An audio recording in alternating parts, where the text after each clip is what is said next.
これから Web クラスを利用するための各機能のご紹介をいたします。この動画では実際の利用と同じ操作で進めてまいります。各機能ごとのご紹介も YouTube にもございますので、特定の操作だけを確認したい場合は概要欄から確認をお願いいたします。Web クラスの概要についてご紹介いたします。Web クラスはインターネットを利用した授業支援システムです。教員が授業で使用する資料教材やテスト問題、レポートの課題などを作成し、採点も行えます。また、学生も Web クラスを開くことで、教員が作成した教材などをインターネット上で実施することができます。PC 以外にもスマートフォンやタブレットからも利用可能です。画面右のラングイッチをクリックすると、日本語と英語で表示を切り替えることができます。画面中央には管理者からのお知らせが表示されます。クリックして内容を確認できます。教員はこのお知らせを閲覧のみ可能です。画面の左にユーザー ID とパスワードを入力してログインをクリックします。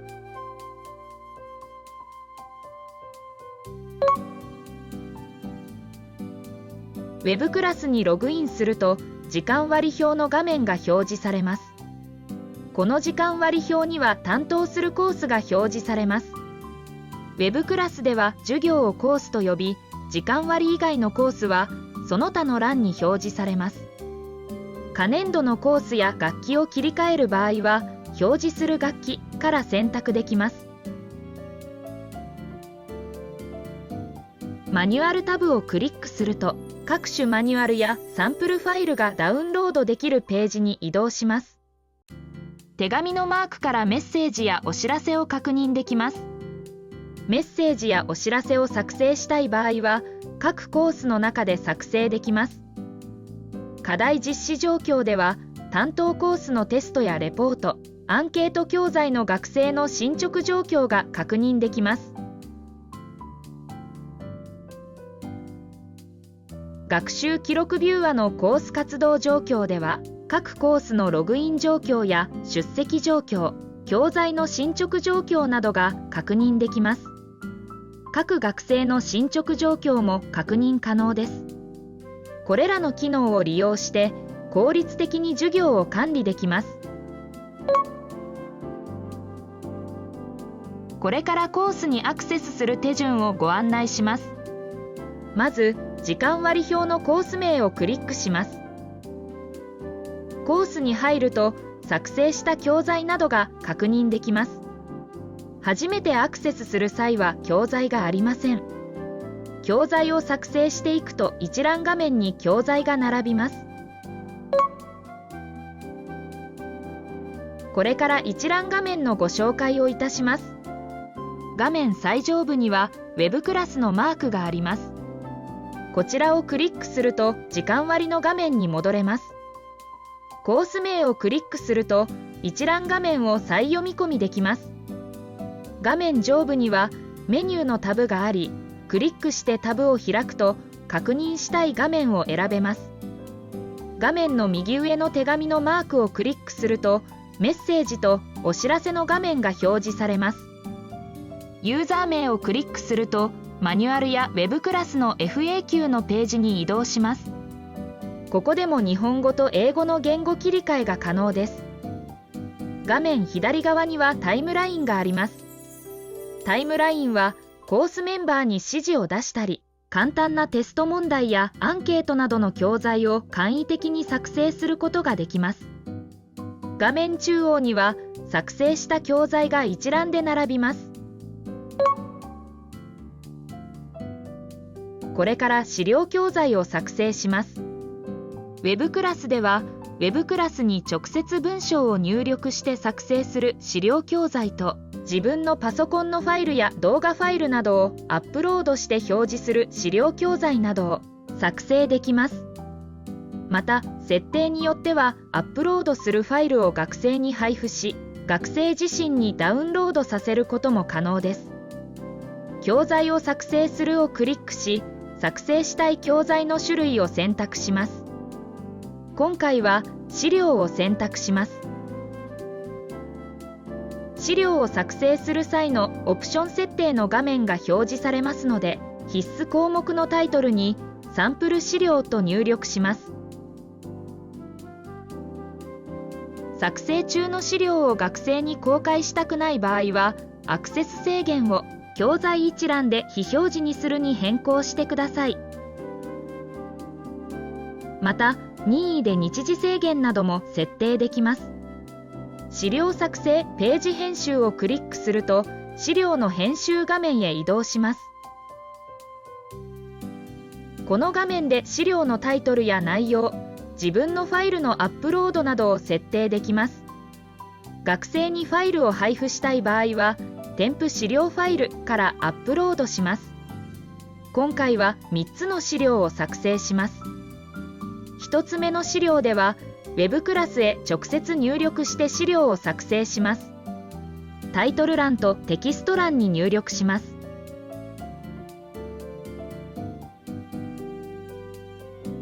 リンクの URL を入力することもできます。入力が完了したら保存をクリックします。リンクの URL はクリックすると実際にリンク先にアクセスできます。以上で直接入力する資料は完成です。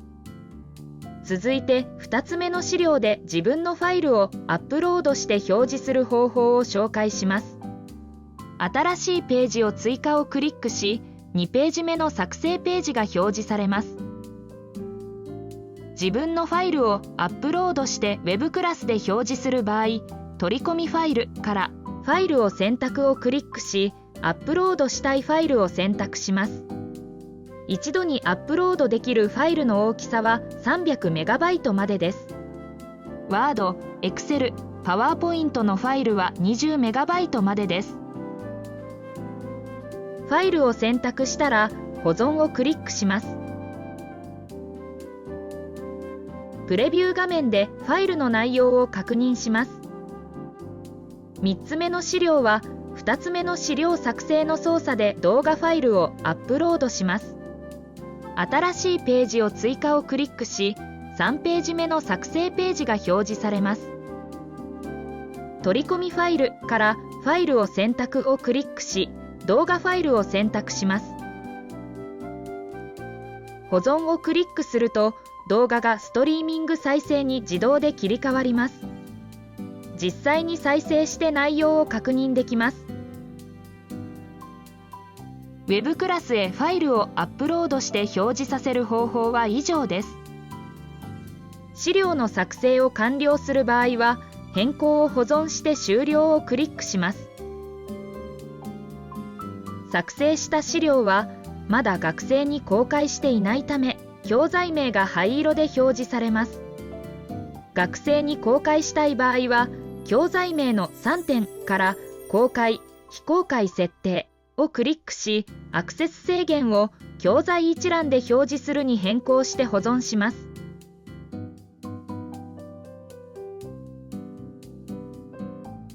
学生に公開されると、教材名が青色で表示されます。以上で資料教材の作成は完了です。続いてテスト問題の作成方法をご紹介いたします。Web クラスのテスト問題は選択式や記述式の問題だけでなく、マッチングや並び替えなどさまざまなスタイルの問題も用意されています。また、記述式とレポート提出以外の問題スタイルでは自動採点が行われるため、採点時間を大幅に短縮できます。教材一覧画面の画面右の教材を作成するをクリックし、作成したい教材の種類を選択します。今回はテストを選択します。テストを作成する際のオプション設定の画面が表示されます。必須項目のタイトルにサンプルテストと入力し、種別に学生が自己採点できる自習用を選択します。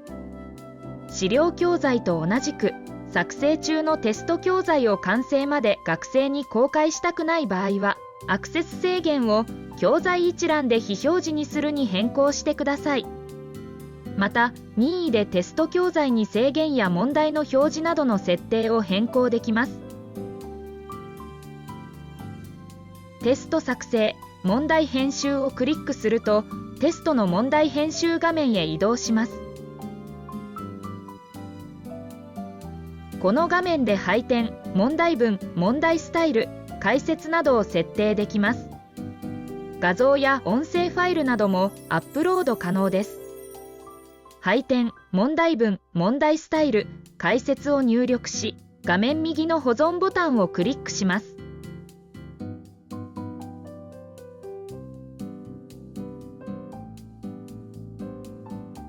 プレビューが表示されますので、内容を確認します。新しい問題を追加をクリックすると、続けて問題が作成できますが、今回は1問だけとします。変更を保存して終了を押すと、テストの作成は完了です。続いて、レポート課題の作成方法をご紹介いたします。学生に提出させたいレポートファイルを Web クラスで提出できます。また、Web クラス上で直接入力して提出も可能です。教材一覧画面から画面右の教材を作成するをクリックし、作成したい教材の種類を選択します。今回はレポートを選択します。レポートを作成する際のオプション設定の画面が表示されます。必須項目のタイトルにサンプルレポートと入力し、種別に採点結果を学生に公開するレポートを選択します。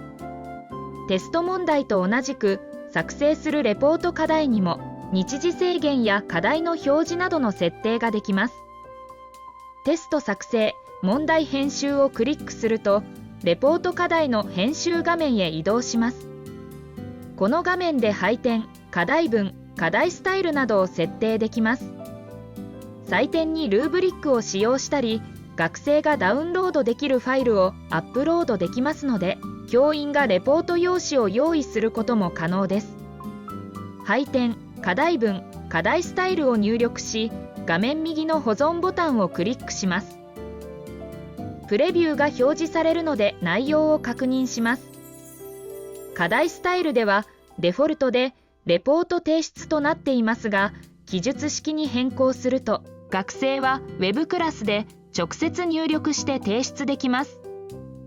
新しい問題を追加をクリックすると、続けて課題が作れますので、今度はルーブリックによる評価方法で作成します。新しい問題を追加をクリックし、配点のルーブリックを編集をクリックします。直接評価内容を入力するか、サンプルファイルをダウンロードして編集後に読み込ませる方法があります。学生が課題の回答時や結果を確認する際に、ルーブリックを表示するか設定できます。完了したら保存をクリックします。必要な項目を設定したら、保存を押してプレビューを確認します。これでルーブリックによる採点ができるようになります。レポート課題の作成は以上となりますので、変更を保存して終了でレポート課題が完成します。これからレポート課題の採点方法をご紹介いたします。作成した教材一覧画面のトップメニューの成績からレポート、記述式問題の採点をクリックし、採点を実施したいレポート課題を選択します。該当のレポートの未採点の答案からも採点画面を開くことができます。レポート採点では、提出した学生の一覧が表示され、未提出者をクリックすると、まだ提出していない学生を一覧で表示できます。氏名をクリックすると、メッセージ画面を呼び出すことができ、学生に提出を催促したい場合はスムーズに連絡できます。採点を行っていく中で、学生の人数が多い場合などは、絞り込み条件からユーザーの ID や氏名、未採点の回答だけに絞り込んで表示できます。下にスクロールすると学生の提出したレポートや記述式の回答が確認できます。レポート名をクリックすると学生のレポートをダウンロードでき、PDF ファイルやテキストファイルの場合はプレビューで確認しながら採点できます。添削したファイルを学生に返却することも可能です。得点は直接入力するか候補から選択できます。コメントも入れることができ、定型文を設定することでどの課題の採点でも利用できます。CSV ファイルを使った一括採点もできます。手順は別動画をご覧ください。再提出を学生に指示することも可能で、期限の設定が必要な際はカレンダーから設定できます。保存をクリックすると採点が完了し、再提出が指示されていますと表示されている学生にはメッセージで再提出の連絡が通知されます。これから類似レポート検知機能についてご紹介いたします。類似レポート検知機能では、学生が提出したレポートを総当たりで比較し、類似度の高い順にスコアを表示します。また、この機能では基準となるテキストを設定して比較することも可能です。対象となるファイル形式は Word ファイル、PDF ファイル、テキストファイル、自由記述式回答です。利用方法は成績タブから類似レポート検知を選択します。次にテストやアンケート教材の回答から対象教材を選びます。学生同士のレポートを比較する場合は回答同士を相互比較にチェックを入れます。その後、文字数を設定し処理を開始するをクリックします。ジョブ一覧でジョブの状態が完了していれば結果を確認できます。結果は総当たりで比較され、それぞれのスコアが表示されます。差分表示をクリックすると一致する部分を確認できます。類似レポート検知機能のご紹介は以上となります。類似レポート検知機能を活用して学生のレポートの表説チェックを行ってください。これから一覧画面の整理方法をご紹介いたします。作成した教材を並び替えたり、ラベルを作成して整理することができます。ラベルは教材をまとめるための機能です。教材やラベルの並び順を変えたい場合は、画面右の教材並び替えラベル設定をクリックします。教材を移動したい位置にドラッグ&ドロップすることで並び替えが可能です。教材をまとめたい場合は、新しいラベルをクリックして新しいラベルを作成し、その中に教材を移動します。変更内容を保存するをクリックし、変更内容を保存します。以上で教材の整理方法のご紹介は終了です。ラベルを活用して画面の整理をお願いいたします。教員と学生の間でメッセージのやり取りが可能です。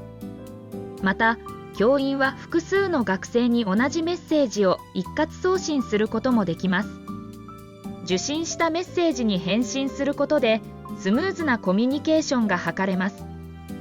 新規でメッセージを送信する場合は、手紙のアイコンからメッセージ作成をクリックし、宛先、件名、メッセージを入力して送信します。宛先の指定はユーザリストから選ぶをクリックするとコース内メンバーが一覧表示されるのでチェックして選択します。必要に応じて添付ファイルからファイルを送ることも可能です。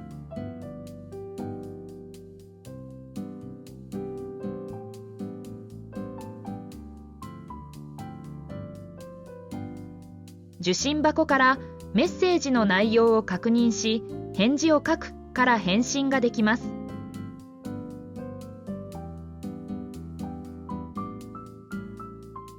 以上でメッセージ機能は終了です。これから成績画面についてご紹介いたします。Web クラスでは複数の成績画面が用意されています。成績一覧では学生が実施したテストやレポート課題の点数が確認できます。教材を複数回実施した場合、平均、最大、最小、合計得点に表示を切り替えることができます。絞り込み検索では学生や教材、集計期間での絞り込みが可能です。絞り込んだ状態で内容をダウンロードすることもできます。学生の点数をクリックすると詳細なデータが確認できます。また、必要に応じて学生の氏名をクリックするとメッセージ画面が表示され、スムーズに連絡を取ることができます。同じ内容を複数人に送る場合は、メール列で該当する学生にチェックを入れて、メールをクリックすると複数人を宛先に指定できます。進捗状況一覧では、教材の実施回数や実施した合計時間が確認できます。成績一覧と同様に、絞り込み検索や内容のダウンロード、メッセージ画面へのアクセスが可能です。アンケート結果の確認は、アンケートの3点から公開状況をクリックし、アンケート集計を選択します。棒グラフと円グラフで結果が表示されます。記述式アンケートの場合、回答一覧から匿名で学生の回答を確認できます。この内容を学生に公開もできます。詳細をクリックすると、どの学生がどの設問に回答したかが確認できます。なお、アンケートの種別がアンケート無記名式の場合、学生の氏名は表示されません。詳細の画面は成績タブのアンケート集計からも確認できます。以上で成績画面のご紹介は終了です。その他にも問題ごとや学生ごとに成績を確認できる画面もありますので、確認ください。これからタイムラインのご紹介をいたします。タイムラインは各授業に1つずつ用意されています。教員はタイムライン上に授業の指示を書き込んだり、教材以外でも学生に見せたいファイルをアップロードしたり、オンラインの URL を載せることができます。また、通常の教材作成より簡易的な教材を作成できます。簡易アンケートをクリッカーとして活用いただいたり、他にも簡易テスト、レポート課題、チャットルームなどを作成することも可能です。さらに、既存の教材をタイムライン上に表示することもでき、授業中に学生が迷わずに教材にアクセスできます。タイムラインに載せるおすすめの内容はこちらです。今日の授業の概要、授業の資料、授業の課題、授業の補足事項、オンラインの URL、Teams、Zoom、Google Meet など、すぐに実施してほしい教材、クリッカーとしてのアンケート。これからタイムラインの操作を行っていきます。まず、タイムラインのペンのマークをクリックします。書き込みから文字の入力やファイルのアップロードが可能です。教材の作成からは、タイムライン上に載せることができる教材の一覧が表示され、そこから教材を作成することができます。タイムラインで作成する教材は簡易的で即効性があります。Web クラスに慣れていない教員には、こちらの教材作成がおすすめです。ここでは、簡易アンケートの作成方法を説明します。簡易アンケートを作成するには、簡易アンケートを作成をクリックし、必要に応じてタイトルを変更します。質問内容や質問スタイルを決め、選択指数を設定し、新規作成をクリックします。これで教材が完成し、タイムライン上と教材一覧の両方に同じ教材が表示されます。同じ内容ですが、紛らわしい場合はタイムラインの教材を削除してください。タイムラインはシンプルな操作で学生への指示や教材作成が行えます。ぜひご活用ください。これからWebクラスの出席についてご紹介いたします。Webクラスで授業の出席の作成及び管理ができます。学生は Web クラスにアクセスして出席を送信できます。また、出席にはパスワードを設定することも可能です。出席タブをクリックし、設定ログの確認を選択します。Web クラスでは、各授業ごとに日付と開始時間を設定した出席のコマを作成できます。出席基本設定では、授業日の下のカレンダーアイコンをクリックしてカレンダーを表示させ、授業が開講される日付を選択します。複数の日付を選択することも可能です。選択した日付はカレンダーアイコンの横に表示されます。次に、出席を実施できる開始日時を設定します。この間に出席を送信した学生は出席となります。その後、出席開始から何分間の間に出席を送信した学生を出席とみなすかを設定します。また、その後何分間の間に送信した学生を遅刻とみなすかも設定できます。遅刻の設定時間を過ぎると出席が実施できなくなり、欠席扱いとなります。出席基本設定が完了したら、授業コマを作成するをクリックすると、授業コマ一覧に作成した出席の授業コマが表示されます。これで出席の作成は完了です。出席の公開設定を変更したい場合は、変更するをクリックします。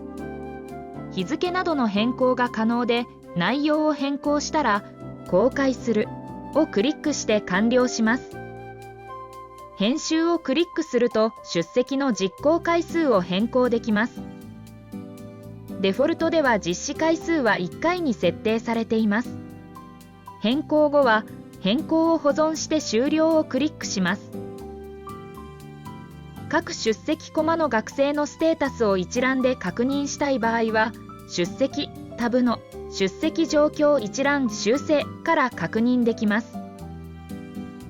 学生の名前をクリック、またはチェックボックスを選択してメールをクリックすると、学生の宛先が入ったメッセージ画面が表示され、すぐに連絡することができます。学生の出席ステータスを変更するには、出席コマの日付をクリックしてステータスの編集画面へ移動します。ステータスの変更と修正理由やコメントを入力し、出席データを修正するをクリックすると更新されます。出席のご紹介は以上です。作成した教材に公開期間などの設定をしている場合、実際に学生からどう見えているかを確認できます。メニュー上部の学生としてログインするタブをクリックすると、教員の画面が一時的に学生の利用する画面に切り替わります。教員は実際の学生と同じ操作を実施できます。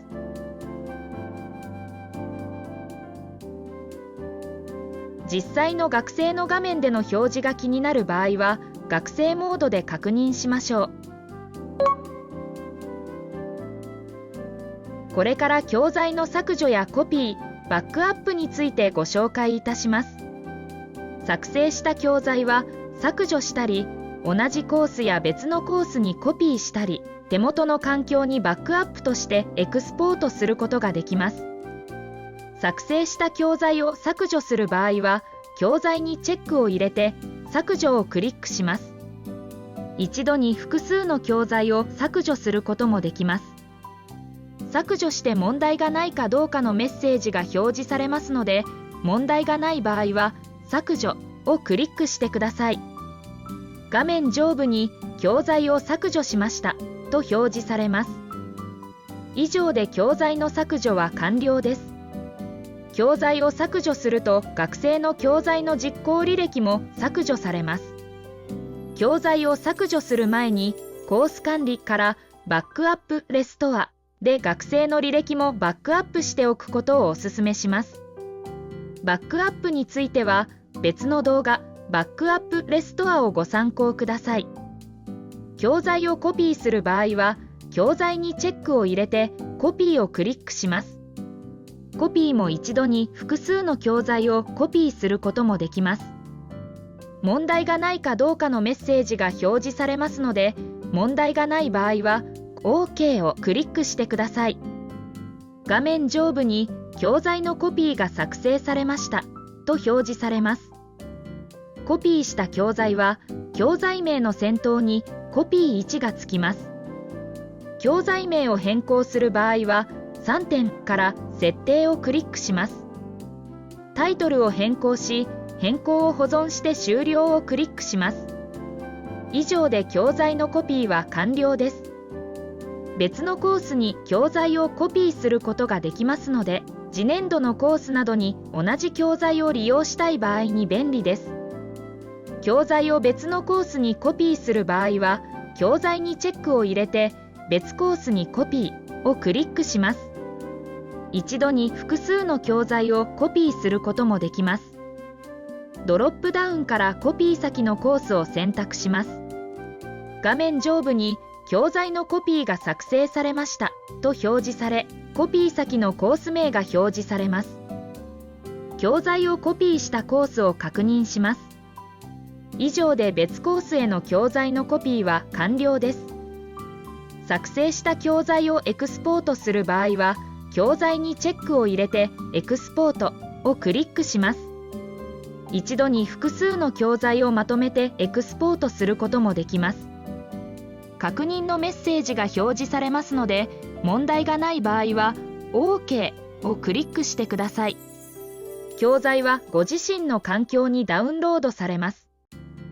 エクスポートした教材をインポートする場合は、教材を作成するをクリックし、既存の教材から作成のインポートを選択します。ファイルを選択し、エクスポートした教材ファイルを読み込みます。取り込みが完了すると、教材の一覧画面に表示されます。以上でインポートは完了です。以上をもちまして、Web クラスの各機能のご説明を終了いたします。Web クラスを利用して、授業をより円滑に進めてください。ご視聴いただき、誠にありがとうございました。